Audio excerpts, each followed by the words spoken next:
Il y a en Christ un dessein très complet concernant l'homme. Oui, un dessein très complet.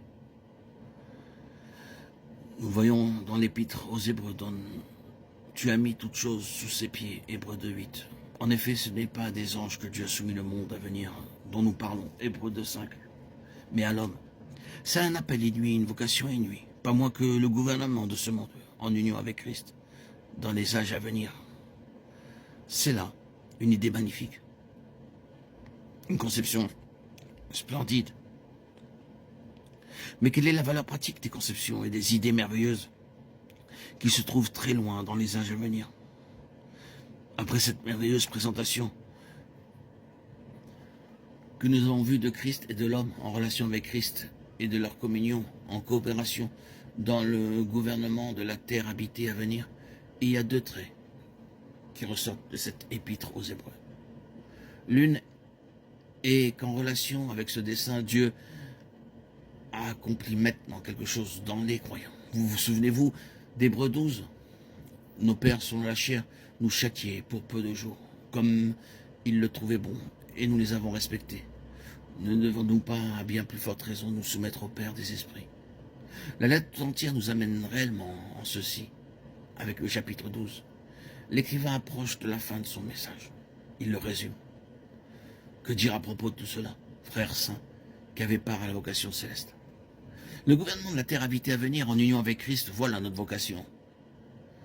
Mais nous devons recevoir une préparation en vue de cela.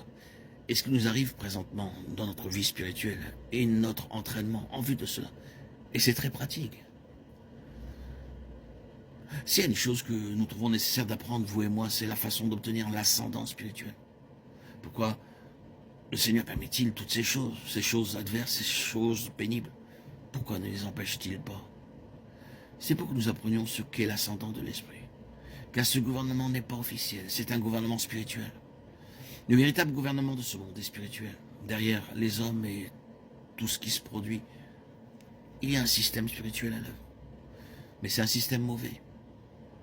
Dieu va l'éliminer de son univers et le remplacer par quelque chose de bon. Ce sera un gouvernement spirituel mais céleste. Et quand il y aura un arrière-plan céleste à ce monde, quel différent genre de monde ce sera? Dieu va faire de ce monde un lieu saint, en instituant sur lui un gouvernement spirituel saint. Et ce gouvernement-là va être confié aux mains des saints.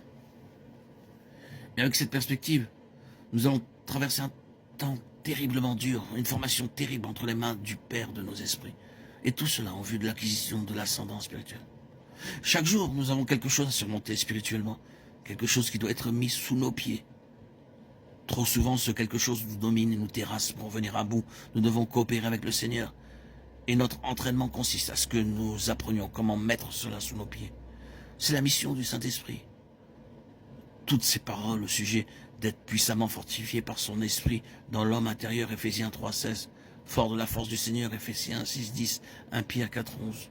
Toutes les paroles semblables sont relatives à la question d'acquérir de l'ascendant spirituel et surmonter toutes choses.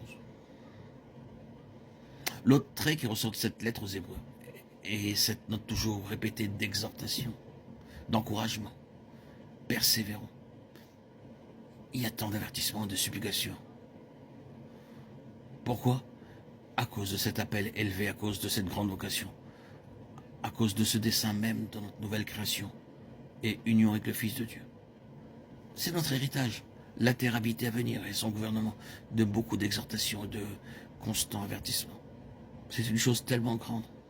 Je crois que c'est ce à quoi l'écrivain fait allusion en disant « Comment échapperons-nous en négligeant un si grand salut ?» Le si grand salut, ce n'est pas seulement échapper à l'enfer et de façon ou d'autre entrer de justesse au ciel, mais c'est tout ce qui est contenu dans cette lettre même, participant à la vocation céleste. Le Saint-Esprit est venu dans le but même de réaliser cela. Il se peut que nous ne soyons pas particulièrement impressionnés par les noms que le Seigneur Jésus lui a donnés, par exemple lorsqu'il l'appelle dans notre terminologie le consolateur. Bien sûr, cela est très bon, nous avons besoin de réconfort. Mais ce n'est qu'une partie de la signification de son nom. La signification plus complète est la suivante. Celui qui est appelé à marcher à nos côtés, coopérant avec nous, celui qui encourage, l'avocat.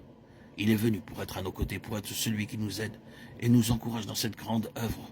de la conformité au Fils de Dieu et de l'accomplissement de la vocation éternelle dans les âges à venir.